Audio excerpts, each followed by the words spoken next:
Prime time में हमारे साथ अंजलि भारद्वाज हैं, आरटीआई कार्यकर्ता, संजय निरुपम में प्रवक्ता कांग्रेस, संबित पात्रा बीजेपी प्रवक्ता और प्रशांत भूषण जी हैं, वरिष्ठ वकील हैं जो काले धन के कानून को काफ़ी सफेदी से समझते हैं। संबित पात्रा जी, ऐसा कानून आप लेकर आ रहे हैं, चर्चा नहीं हुई है ना?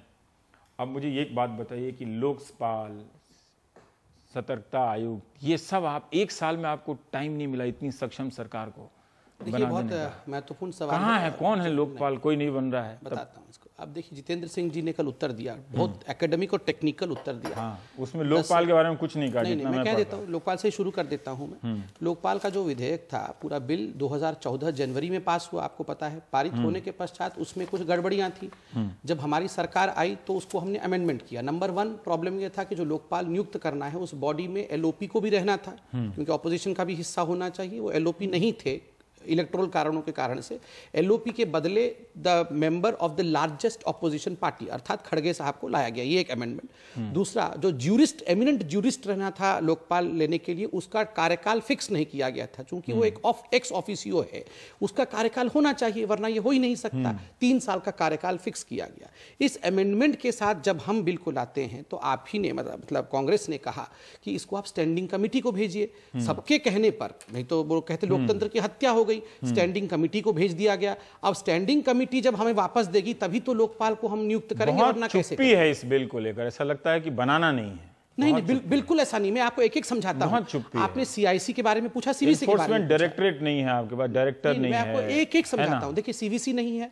सीवीसी क्यों नहीं है? सीवीसी इसलिए नहीं है कि निर्णय प्रक्रिया हमने शुरू कर दिया था। मामला कोर्ट में गया, प्रशांत भूषण जी बैठे हैं, पूछिए। कोर्ट ने कहा कि ये अब कोर्ट के निर्धारित ही तय किया जाएगा, पूरे प्रोसेस को कोर्ट मॉनिटर करेगी। कोर्ट ने मई का लास्ट डेट दिया था, अब उस डेट को चेंज करके उन्होंने जून कर दिया है। तो जो भी प्रक्रिया हम लेते हैं हमें कोर्ट को समझाना होगा, इसलिए सीवीसी नहीं है। सीआईसी क्यों नहीं है? सीआईसी पहले जो कानून था उसके अंतर्गत जो इंफॉर्मेशन सीनियर मोस्ट आईसी अर्थात इंफॉर्मेशन कमिश्नर जो होता था, वो अपने आप सुओ मोटो, जैसे ही सीआईसी रिटायर होते थे वो खुद बन जाते थे, इसलिए डिले नहीं होता था। हमने कहा कि नहीं, इसमें वही मेथड होना चाहिए सीआईसी की नियुक्ति के लिए जो आईसी का है। कह के वो हेड नहीं है ना? आप कह के एक बदलाव का प्रक्रिया लाके 1 साल आप खुद ही सर्टिफिकेट दे रहे हैं कि भ्रष्टाचार नहीं हुआ। हम कैसे मान लें कि नहीं हुआ?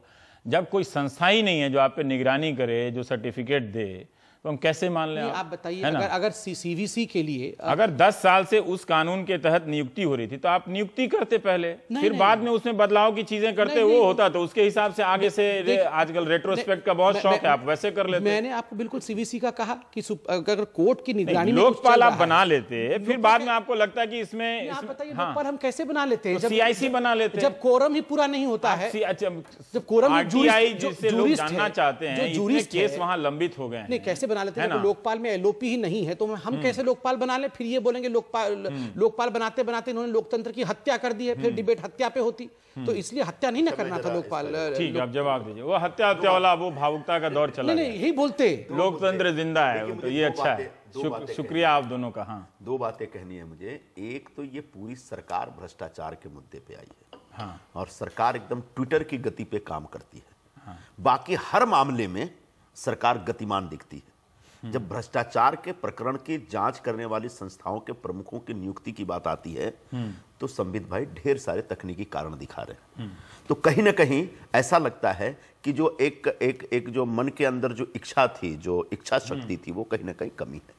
दूसरी बात है, मैं क्यों कह रहा हूं, इसका जवाब दीजिए। जो लोकपाल में कुछ बदलाव करना चाहते थे तो आप स्टैंडिंग बिल में भेज कर, स्टैंडिंग कमेटी में भेज कर आप लंबा रास्ता अपना रहे हैं, आप उनको मजबूर कर रहे हैं तो फास्ट। अगर आपने ऐसा नहीं किया होता तब तक एक लोकपाल बहुत ही थोथा सा तर्क है। लीडर अपोजिशन की जगह सबसे बड़ी पार्टी का प्रमुख हो या न हो, ये एक बहुत सामान्य सी प्रक्रिया की चीज थी, लेकिन इन्हें जानबूझकर, क्यों मैं कह रहा हूं, मैं शक क्यों कर रहा हूं? शक इसलिए कर रहा हूं कि आदरणीय, मैं जानबूझ, अगली बात बोलूंगा तो आप समझ जाएंगे। आदरणीय नरेंद्र मोदी जी का एक पूरा ट्रैक रिकॉर्ड रहा है। वो गुजरात में 12 वर्षों तक मुख्यमंत्री रहे और 8-9 वर्षों तक वहां पर लोकायुक्त की स्थापना नहीं हुई। और उसके लिए जो आज ये तर्क दे रहे हैं ना, ऐसे ही तकनीकी तर्क दे करके किसी तरह से लोकपाल न स्थापित हो, इस प्रकार की व्यवस्था की गई। और उसके बाद मुख्यमंत्री जी उस समय के बार बार कहते थे कि मैं खाता भी नहीं और खाने देता भी नहीं। आपका सवाल वाजिब है कि जब खाने वालों पर नजर रखने वाली संस्थाएं ही काम नहीं करेंगी तो कैसे पता चलेगा कि आप खाया नहीं खाया। तो आज जिस तरीके से लोकायुक्त की स्थापना को टाला गया मोदी जी के राज में, बिल्कुल उसी तरीके से सीआईसी हो या सीबीसी हो या लोकपाल, अच्छा ईडी इन्फोर्समेंट डायरेक्टरेट, आप एक मजीठिया नाम के एक मंत्री के ऊपर छापा पड़ता है ड्रग्स के मामले में, उसके बाद ईडी को हटा दिया जाता है और उसके बाद से वो ईडी का प्रमुख का पद खाली पड़ा है जी। नहीं, आपको तो आप कहीं ना कहीं बड़ा स्पेसिफिक है। देखिए ईडी ने जो छापा मारा मजीठिया पर, आपको पता है कि नहीं हाईकोर्ट ने क्या कहा? ईडी क्यों नहीं? सुनिए सर, वहां भी कुछ डिसीजन बदलना है। मैं उसका उत्तर दूंगा, मैं पहले इसका दे दूं कि जो मजीठिया पे छापा पड़ा, ईडी को रिबुक किसने किया? हाईकोर्ट ने कहा कि आपने छापा क्यों डाला, आपको नहीं डालना था। एनफोर्समेंट डायरेक्टर प्रवर्तन निदेशक क्यों नहीं है? मैंने आपको एक एक टेक्निकल कॉज दिया। संस्थाओं के प्रमुख आप नियुक्त नहीं कर पाए तो कौन बात की तीव्र गति की? आप बताइए, अगर सीबीसी के लिए कोर्ट कहती है कि हमारे अधीन ही होगा तो क्या कोर्ट के आदेश का पालन नहीं करना चाहिए? कि वो लोकपाल के मामले पर क्या आप बता सकते हैं कि कितने बार संसद ने प्रयास किया कि इस बार भी ये कम से कम पास करें? जी, हर दिन हम आज टीवी देखते हैं तो जनता भी मानेगी कि दो शब्द हम सबसे ज्यादा सुनते हैं, स्टैंडिंग कमेटी को भेज दीजिए, सिलेक्ट कमेटी को भेज दीजिए। तो आप भी करते थे? नहीं,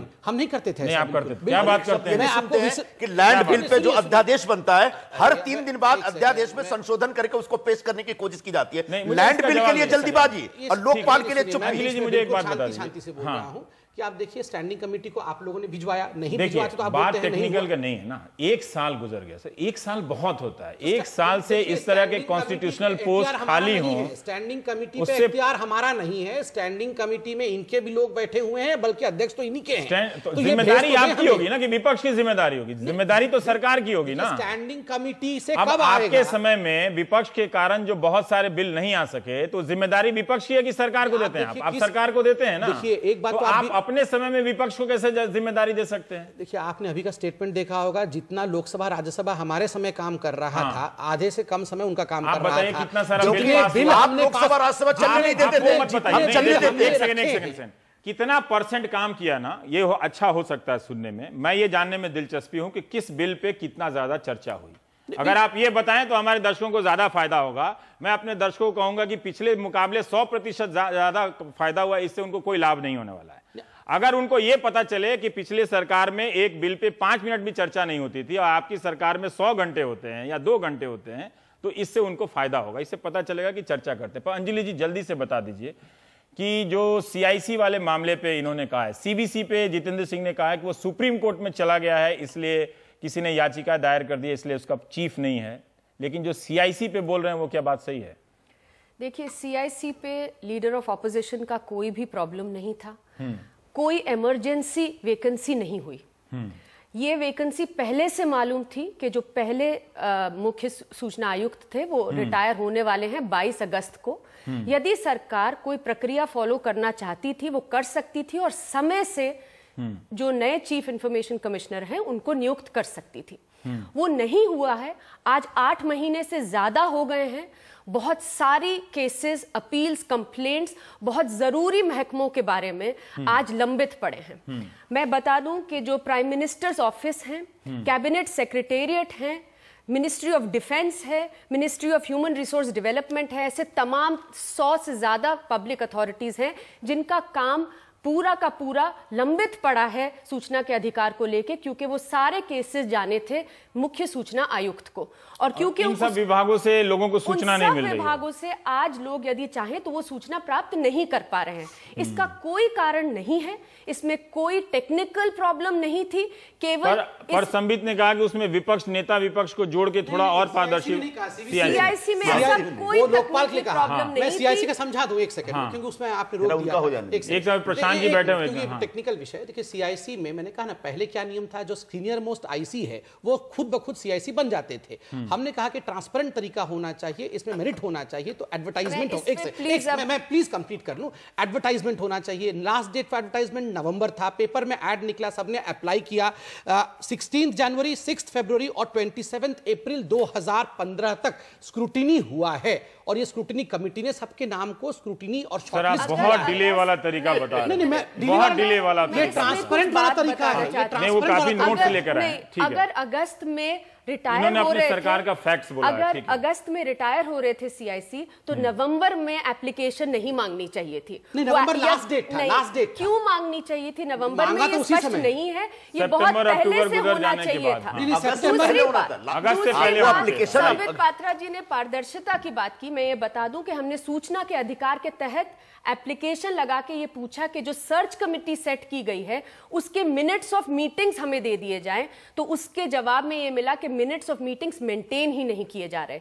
तो हम ये कहना चाहते हैं, पहले आपको मिनट्स सर्च कमेटी के मिनट्स मिलते थे? पहले सर्च कमेटी जैसे बता रहे हैं थी नहीं, अब ये कह रहे पारदर्शिता के लिए इन्होंने सर्च कमेटी सेटअप करी है, पर उस सर्च कमेटी के मिनट्स ही मेंटेन नहीं हो रहे हैं, तो उसमें कोई पारदर्शिता नहीं है प्रोसेस में, और ना ही नियुक्ति हुई है। दूसरी बात, मैं लोकपाल के बात पे तो जल्दी से एक बात रख दूं। आपने कहा कि लीडर ऑफ ऑपोजिशन नहीं थे, इसीलिए लोकपाल की नियुक्ति नहीं हो पा रही है। केवल एक लाइन की अमेंडमेंट बिल की जरूरत थी कि लीडर ऑफ ऑपोजिशन की जगह leader of single largest party. कहना है कि हमारी पार्टी ने कोई डिमांड आपको एग्जैक्ट सेंटेंस पढ़ दूं, कल जो मंत्री ने कहा था। संबित पात्रा जी, मैंने आपको बोलने का पूरा मौका दिया। इसमें 10 पेज का अमेंडमेंट लाई है बीजेपी सरकार, जिसके अंदर उस लोकपाल बिल को जो पास हुआ था 1.5 साल पहले पूरी तरह से डाइल्यूट किया जा रहा है। एसेट डिक्लेरेशन के मामले में ब्यूरोक्रेट्स को अब कहा जा रहा है कि आपको अपने स्पाउसेस और डिपेंडेंट चिल्ड्रन के एसेट्स डिक्लेयर करने की जरूरत ही नहीं है। अब जब इस तरीके के प्रावधान लाए जाएंगे तो स्टैंडिंग कमेटी में जाएगा ही बिल। जब इन्होंने सीबीआई की अपॉइंटमेंट के लिए एक लाइन की अमेंडमेंट पास कराई, तो लोकपाल की अमेंडमेंट के लिए 10 पेज का अमेंडमेंट बिल लाने की क्या जरूरत थी? ईज ऑफ बिजनेस में इंस्टीट्यूशंस को भी ईज ऑफ अपॉइंटमेंट होना चाहिए। मैंने कहा आपको कि हमने 2 अमेंडमेंट इसमें लाए थे, एक तो एलओपी वाला और दूसरा ज्यूरिस्ट का टर्म फिक्स करने का। उस पे भी स्टैंडिंग कमेटी पे डिमांड इनकी भी थी, सब लेकर आए हैं। एक साल तक मैं देख रहा हूं किसी की बेचैनी नहीं है, किसी की बेचैनी नहीं है। पब्लिक नोट करे, आपकी सफाई नोट करे, के मुद्दे पे आई है ना। मैं सिर्फ इतना कहना चाहूंगा, बैठे हैं सर, खुद ही सर्टिफिकेट देते रहिए। मैं संजय जी से कहूंगा कि वो हमारी एक स्कैम गिनवाए, मैं इनकी 100 गिनवाता हूं। तो पता चलेगा तब तो, पता चलेगा तो कैसे पता चल जाएगा? आपको तो पता नहीं चलेगा। मैंने तो शुरू में कहा कि भ्रष्टाचार दिखता नहीं है, इसका मतलब नहीं कि वो हो नहीं रहा होता। सीएजी तो है, वो होता हुआ नहीं दिखता है। सीएजी की 50 रिपोर्ट आती है और आप गडकरी के ऊपर सुविधा के हिसाब से चुनते हैं और उसको नजरअंदाज करते हैं। घोटाले के ऊपर आगे एक सेकंड, भ्रष्टाचार कम नहीं हुआ है, उसके प्रमाण अभी उपलब्ध नहीं है, क्योंकि इन सब संस्था, ये सारी संस्थाएं काम नहीं कर रही। मैं आरोप नहीं लगा रहा हूं, एक चीज जोड़, मैं आरोप नहीं लगा रहा हूं, मैं कह रहा हूं कि इस बात को प्रमाणिक रूप से कहने के लिए कि भ्रष्टाचार नहीं हुआ है, हमारे पास कोई संस्था ऐसी नहीं है जो प्रमाण। रवि शेखलाइन, क्या ये भ्रष्टाचार नहीं है कि प्रधानमंत्री एक व्यापारी को $1 बिलियन लोन दिलाने के लिए उस बैंक के चेयरमैन के साथ मीटिंग कराते हैं? क्या ये ईमानदारी है? क्या इसको भ्रष्टाचार नहीं कहेंगे आप? ये सब लोन मिला नहीं मिला बात की बात है, जब अंडा फूटा तो पीछे हट गए। क्या ये ईमानदारी बोलेंगे? प्रशांत भूषण जी, मैं थोड़ा सा जानना चाहता हूं, एक लाइन बस। एक लाइन में कैसे उत्तर होगा? आप देखिए, जो बार बार कॉर्पोरेट कर रहे हैं ना, कॉर्पोरेट के जेब से 2 लाख करोड़ रुपए, केंद्रीय सतर्कता आयोग किसने निकाला? नहीं निकाला है ना, स्पेक्ट्रम का आप ही ने दिए। आने वाले 35 साल में केंद्रीय सतर्कता आयोग नहीं है, प्रवर्तन निदेशालय जो मनी लॉन्ड्रिंग वगैरह वगैरह बड़े बड़े टैक्स में हेरफेर पकड़ता है, वो नहीं हो जाएंगे, वो नहीं है। 1 साल गुजर गया सर, 1 साल एग्जैक्ट, हम 1 साल पर हैं। इन सारी व्यवस्थाओं को पहले से कहीं और ज्यादा मजबूत और स्वतंत्र हो जाना चाहिए था, पर इनका वजूद ही नहीं। स्वतंत्र करने के लेकिन नहीं प्रक्रिया हुआ, में ही चल रहा है प्रोसेस। प्रशांत भूषण जी, हम ये जानना चाहते हैं, ये जो नया ब्लैक मनी बिल आ रहा है, अब थोड़ा सा हम अब इस दिशा में बढ़ना चाहते हैं।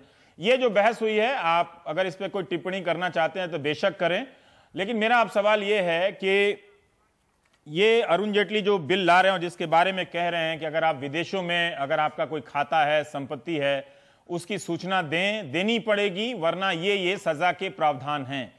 क्या ये अपने आप में, आपकी जानकारी में या समझ से ये पर्याप्त है कि वहां जो काला धन अज्ञात रूप से लंबित है, पड़ा हुआ है, वो आ जाएगा?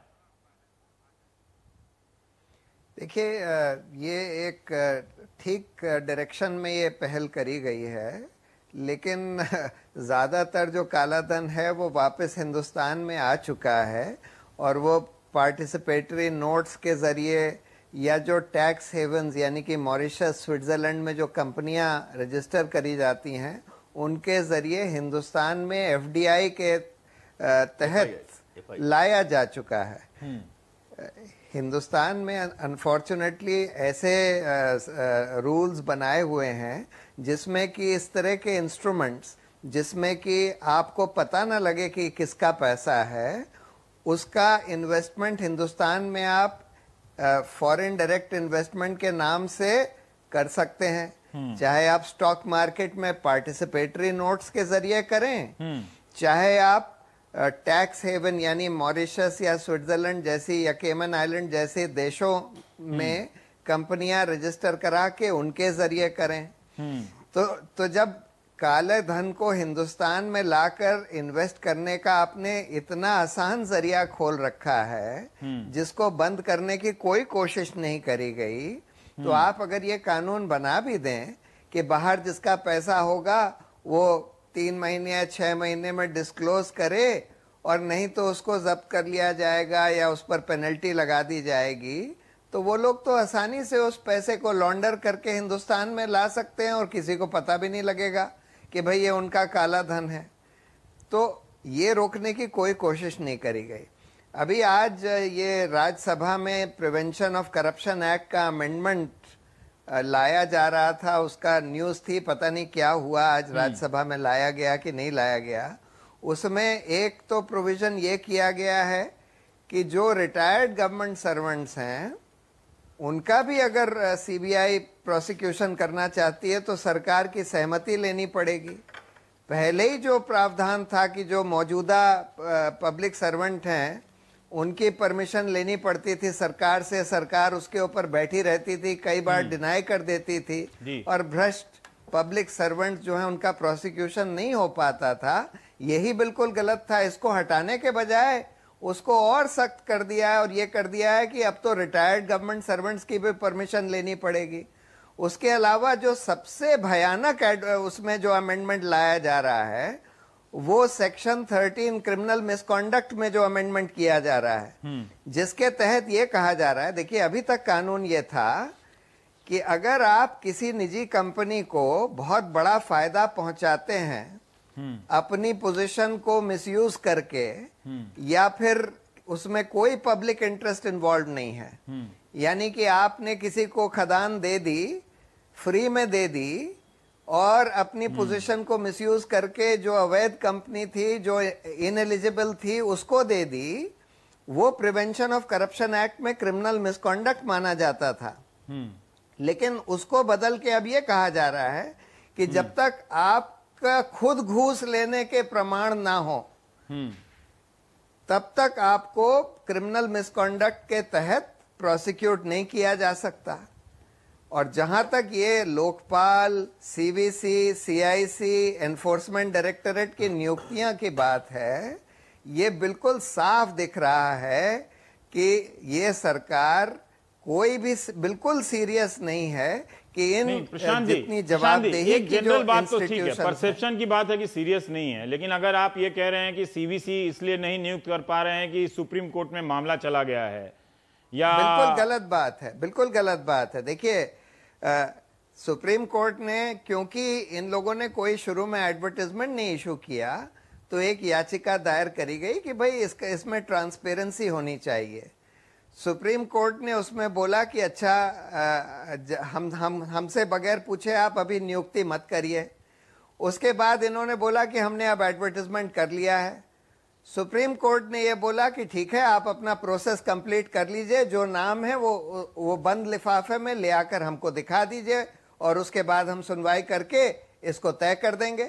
लेकिन वो सब नहीं किया जा रहा। सरकार इसकी छां जरूर ले रही है कि भाई कोर्ट में लंबित है, लेकिन एक प्रशांत जी इसी वाले सुप्रीम कोर्ट पे संबित जवाब देना है। 17 दिसंबर 2014 को सुप्रीम कोर्ट ने क्या कहा, the proceeds further in the matter of appointment of CVC, before any appointment is made, the government should take the leave of the court. Court से पूछ ले, उसके बाद मई का डेट दिया, ठीक है। फिर मई के डेट को जुलाई में कर दिया। अब सरकार पूछेगी तो कब पूछेगी? जुलाई में ही पूछेगी ना, उससे पहले घर में जाके अरे भाई, अगर आप सीरियस हो, आप हमसे पूछना है। आप सिलेक्शन करके लेकर जाइए, अगर आप बंद सीरियस है तो लिफाफे पहले में। भी पूछ सकते हैं, ऐसी बात नहीं। नहीं, अगर आप सीरियस है तो कोर्ट में पूछ सकते हैं। ऐसा नहीं, हम देखिए सीरियस मैटर पर आप जाते हैं, जितना मैं समझता हूं। देखिए मैं कंप्लीट कर लूं, उसके बाद जरूर आप लोग बोले। मैं तो सबको सुन रहा था। जुलाई का मौका दिया है, बहुत सीरियसली जुलाई में हम जाएंगे। मतलब नहीं होगा, है जो कोर्ट कह रही है हम फॉलो कर रहे हैं। दूसरा, आपने अभी कोर्ट से आप पहले निवेदन नहीं कर सकते। नहीं, जहां तक मैं समझता हूं पहले निवेदन नहीं कर सकते हैं। मई का डेट दिया था, जून में किया है, जुलाई में किया है, तो